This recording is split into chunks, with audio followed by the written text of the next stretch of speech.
Інтересні для всіх нас статуси уніатської церкви, так звані «суюріс», які дані були уніатам лемкам у 1934 році, подкарпатським русинам уніатам у 1937 году.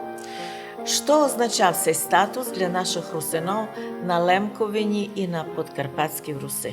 Дивно, статуси уніатської церкви, так звані «суюріс», були тими попитками уже созданого тоді держав Ватикана, як государства, таким путем остановити переход русинів уніатів православ'я по причині, як я вже казав, провокаційної українізації богослуження галицькими уніатами, новоукраїнцями, котрі вимагали одновременно і зміну ідентичності русинів-лемків на українську.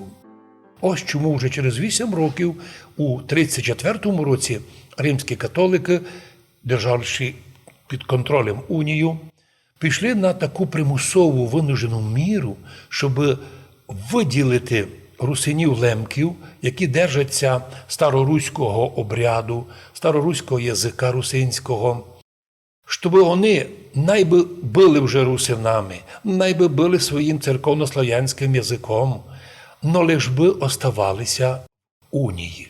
Так був образований апостольський екзархат Лемковини зі своїм статусом прямого підчинення єпископу Рима. Но те ж саме було і у нас. Уже через 3 роки на Підкарпатській Русі у 1937 році такий статус отримала і наша Мукачівська греко-католицька уніатська єпархія.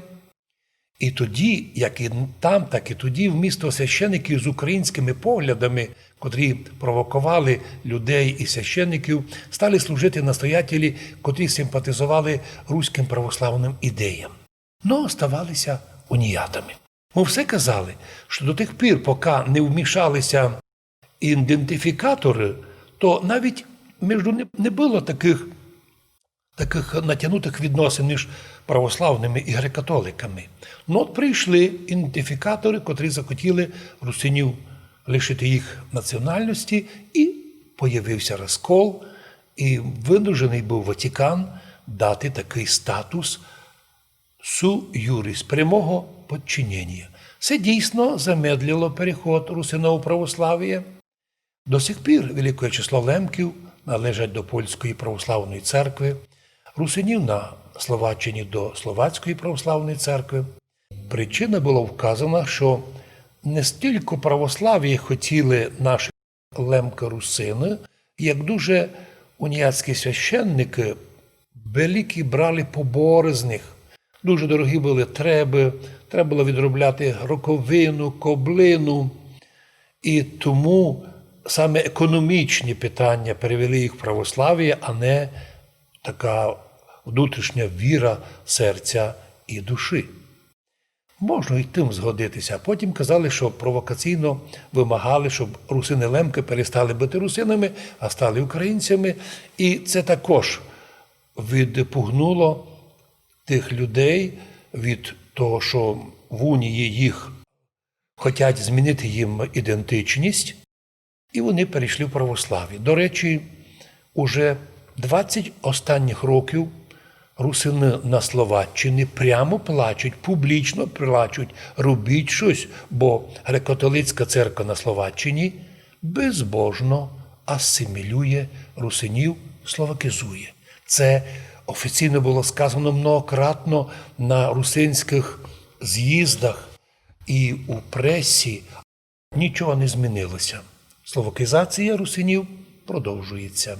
Вся наша єпархія Мукачево-Ужгородська і Хусько-Виноградівська, колись було це єдина Карпато-Руська автономна православна церква Сербського патріархату, нині ми в складі Української церкви, і славимо Бога, що нам наша Українська православна церква ніколи не давала замічання, якої національності люди моляться у храмі, яким язиком моляться, чому такими же традиціями, які в нас купола, ніколи. Бо ми живемо в єдиній благодатній церкві українській, канонічній, і наш предстоятель, блаженніший митрополит Онуфрій, І всі наші архієреї добре знають історію, що як важно нам в теперішні часи не шукати повода для конфліктів, а навпаки, змирятися всім, держатися в єдинстві.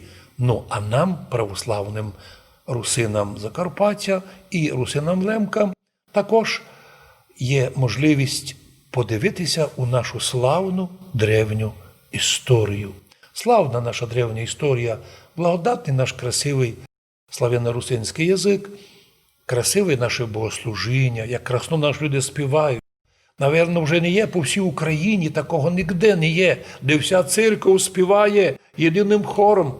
А коли я виходжу на службу, та 1000, 2000, тепер мало менше людей співають на один змах руки разом із церковним хором. Це краса. Це високодуховний, висококультурний народ у Закарпатті.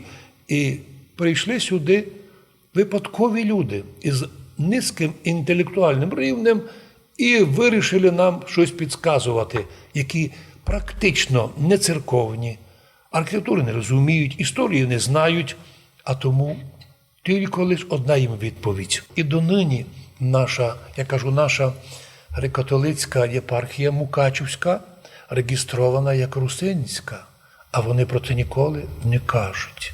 Ганьбляться. До речі, умови уніатів були дуже порушені. Умови були такі прості. Да, русини згідні прийняти зверхність римського єпіскопа, але залишатися мають русини із своїм язиком русинським в проповідях, в школі, богослужебний язик церковнослов'янський. Єпіскопи і священики мають бути тільки русини.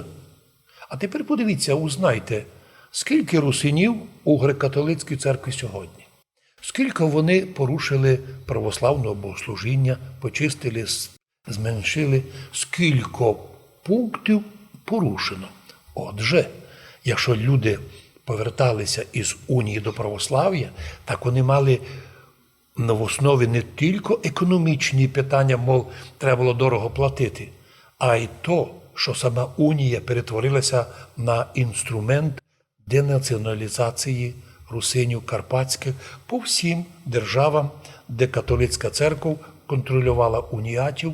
Замічено ще одно було в Польщі, як нам підтвердили, що там у тим сурдику, у групі сил, де ще зосталися русини, приходять греко-католики. Коли вже асиміляцією там уже русинів нема, уже відти виганяють греко-католиків, і там приходять на чисте місто уже римо-католики, так, як то зробилося у знаменитому селі Лемківському, де була проголошена Руська Лемківська республіка. Тепер там уже нема навіть греко-католиків, храм Римо-католицький. Отже, знання історії заставляє нас і сказати завжди правду, але ту правду ми кажемо не для конфлікту, а для того, щоб, по-перше, наші опоненти знали, чим ми обладаємо, а друге, що ми і сьогодні кажемо, ну, вже люди самі вирішили, хто буде православний, хто греко-католик, хто пішов в унію, а хто, який був ніякий, так і остався ніякий. Просимо Господа, щоб поміг нам, русинам Закарпаття, як і лемкам русинам у Польщі, як пряшівським русинам, показати високий рівень культури церковної, духовної, національної, лінгвістичної, історичної, архітектурної, і вмісті з тим бути добрими і мирними громадянами у своїх державах, щоб показати приклад дійсно високого європейського рівня співжиття між релігіями, народами і различними традиціями, культурами, архітектурами, бо до того нас призвав Господь. На цьому передача недосказаної завершена. Будьте здорові! Будьте здорові і з Богом!